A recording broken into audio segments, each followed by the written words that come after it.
Senhor esteja convosco. Ele está no meio de nós. Proclamação do Evangelho de Jesus Cristo, segundo Mateus. Glória a vós, Senhor.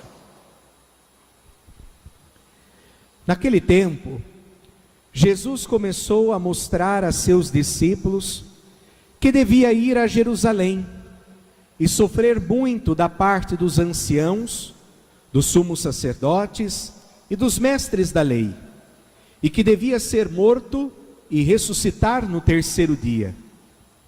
Então Pedro tomou Jesus à parte e começou a repreendê-lo, dizendo: Deus não permita tal coisa, Senhor, que isto nunca te aconteça. Jesus, porém, voltou-se para Pedro e disse: Vai para longe, Satanás, tu és para mim uma pedra de tropeço, porque não pensas as coisas de Deus, mas sim as coisas dos homens. Então Jesus disse aos discípulos: Se alguém quer me seguir, renuncie a si mesmo, tome a sua cruz e me siga. Pois quem quiser salvar a sua vida, vai perdê-la. E quem perder a sua vida por causa de mim, vai encontrá-la. De fato, que adianta o homem ganhar o mundo inteiro, mas perder a sua vida? O que poderá alguém dar em troca de sua vida? Porque o Filho do Homem virá na glória do seu Pai com os seus anjos, e então retribuirá a cada um de acordo com a sua conduta. Palavra da salvação. Glória a vós, Senhor.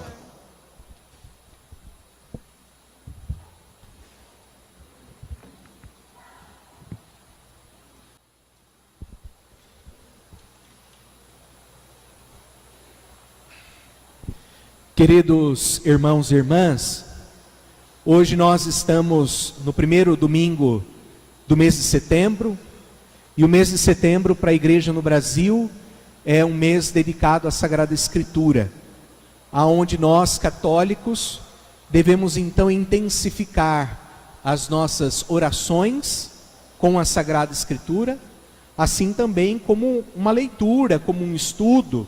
Então o mês de setembro é um mês propício para que nós então tenhamos ainda mais o hábito de estar sempre com a palavra de Deus nas mãos e também no coração. Então, se você é católico e você não tem Bíblia, então compre, porque católico sem Bíblia é pagão.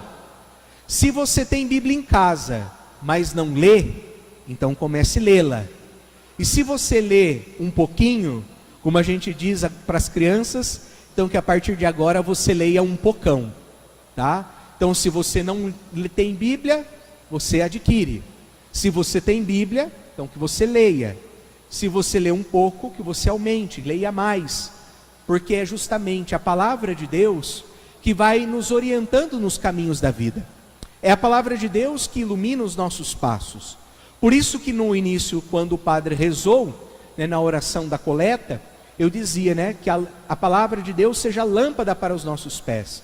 Porque é justamente a palavra de Deus que vai dizendo onde nós devemos pisar ou não, que caminho nós devemos seguir, para estarmos no caminho sempre do Senhor, e assim alcançarmos a salvação. Hoje a Sagrada Escritura está em consonância com a liturgia da semana passada. O Evangelho da semana passada veio anteriormente ao texto que foi lido hoje, quando então Jesus perguntava para os discípulos quem diziam que ele era. E Pedro respondeu: Tu és o Messias, o Filho do Deus vivo. E daí onde Jesus disse para ele, Tu és feliz, filho de Jonas, porque não foi outro que te disse isso de mim, mas foi o próprio Pai que te revelou. Ou seja, foi Deus que te deu a graça de abrir os olhos, e a partir da minha pregação, a partir dos meus milagres, você reconhecer que eu sou o Filho de Deus. E daí depois Jesus complementou: Tu és Pedro, e sobre esta pedra eu edificarei a minha igreja. Isso foi semana passada.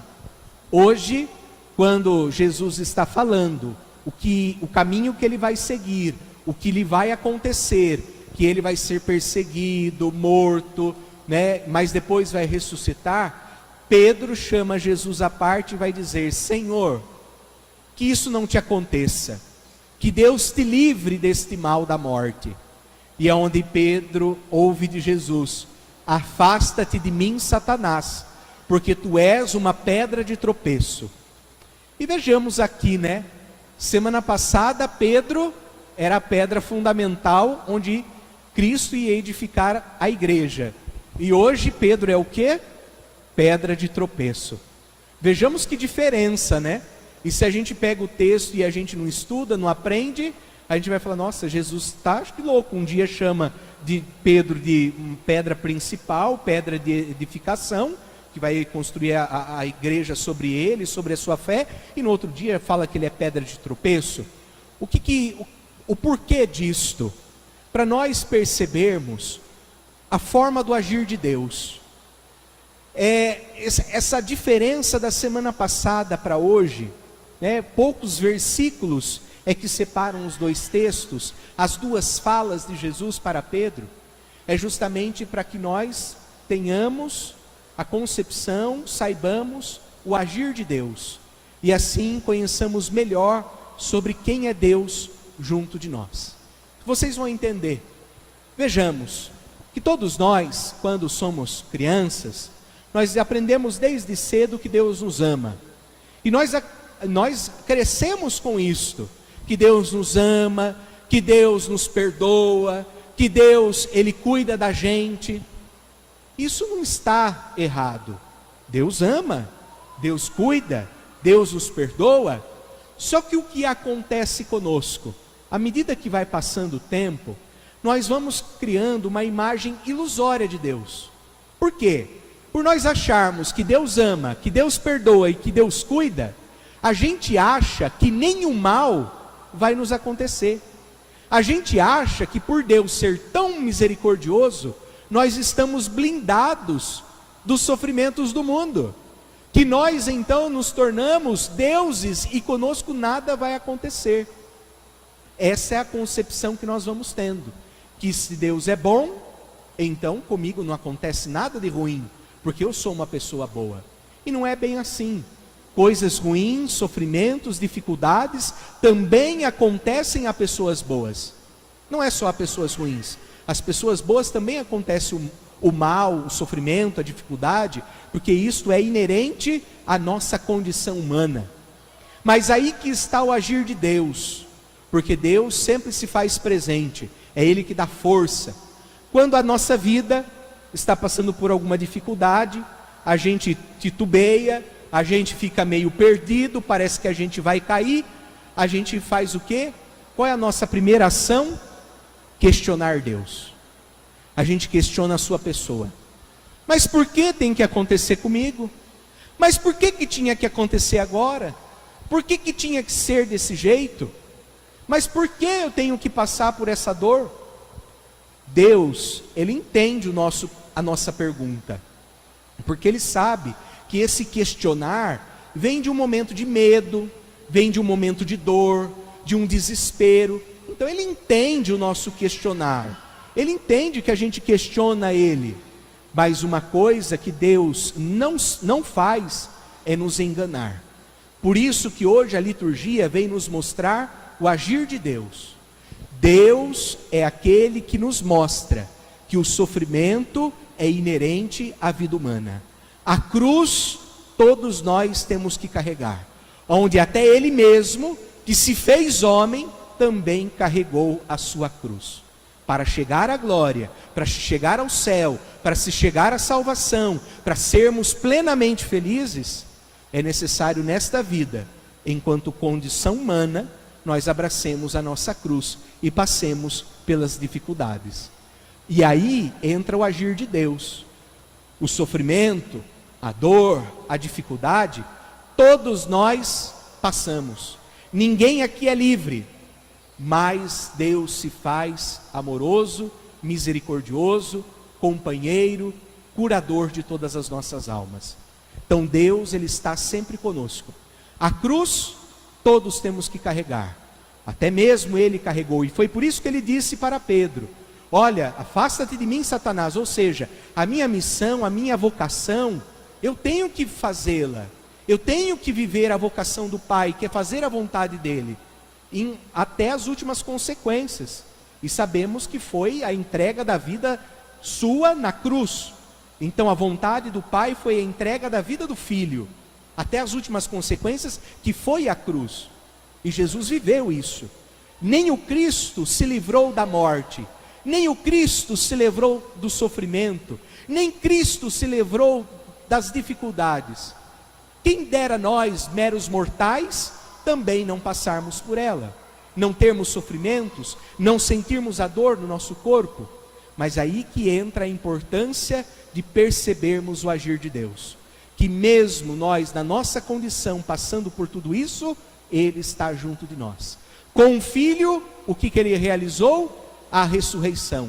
E conosco, nos dá força para enfrentarmos essas dificuldades, continuarmos seguindo, até chegarmos também à nossa ressurreição. E hoje nós temos um exemplo de tudo isso. Na primeira leitura, nós encontramos um trecho da profecia de Jeremias.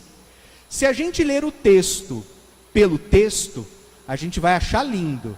Seduziste-me, Senhor, e eu deixei-me seduzir. Vai ser algo muito romântico. E não é romântico. Jeremias está brigando com Deus. Jeremias está cansado de Deus. Quando ele diz, seduziste-me, Senhor, e eu me deixei seduzir, ele está dizendo assim: Senhor, tu me enganaste. Você me enganou. Você falou que se eu fizesse a sua vontade, se eu pregasse a sua palavra, tudo ia melhorar. E aconteceu tudo o contrário. Eu estou sendo perseguido, fui levado ao tribunal, as pessoas tiram sarro, riem de mim, se afastam de mim, não se chegam perto de mim. Não sei se vocês se lembram que eu já ensinei vocês, que Jeremias foi conhecido como o profeta da desgraça, né? As pessoas, os amigos viam Jeremias, ficavam longe dele. Lá vem o profeta da desgraça. Já se afastava e ia para outro caminho.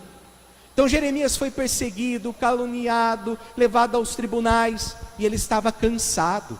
E esse texto que nós ouvimos, quando então nós lemos no contexto, Jeremias está brigando com Deus. Eu estou cansado porque você me enganou. O que era para melhorar, tudo piorou. E eu não quero mais saber da tua palavra. É isso que Jeremias diz. Não quero saber mais da tua palavra. É um esgotamento do profeta para com Deus. E quantas vezes, né, nós também não nos deparamos com essa situação? Quantas vezes nós não estamos como Jeremias, esgotados na nossa fé? Achamos, né, com aquela ideia errada, meio torta, de que Deus, por ser bom, eu não posso passar por dor, por sofrimento, e aí a gente acaba não só questionando a Deus, mas também se revoltando com Ele. A gente se afasta da sua presença, a gente deixa de participar da missa, a gente deixa de fazer as nossas orações diárias, a gente, né, briga com Deus, porque a gente muitas vezes se encontra nesse mesmo esgotamento de Jeremias. Mas vejam o final da leitura. Disse assim, que um fogo ardente esteve ardendo como brasa. Um fogo ardente era abrasador no seu coração, e ele não teve como resistir. Esse fogo abrasador, esse fogo que ardia no seu peito, foi força para Jeremias levantar e continuar vivendo a sua missão de profeta. E assim também é conosco.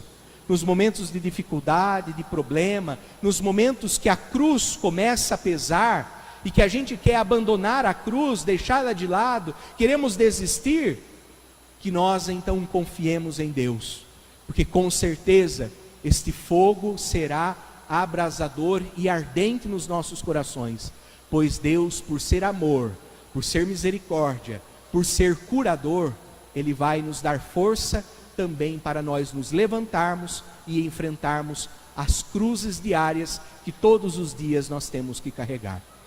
Que Deus nos ajude e que nós nunca percamos a esperança e a confiança em Deus. E que diante das nossas cruzes, rezemos para que o Senhor nos alivie. Não que tire a cruz de nós, mas que nos alivie, porque sem cruz não há céu. Permanecei em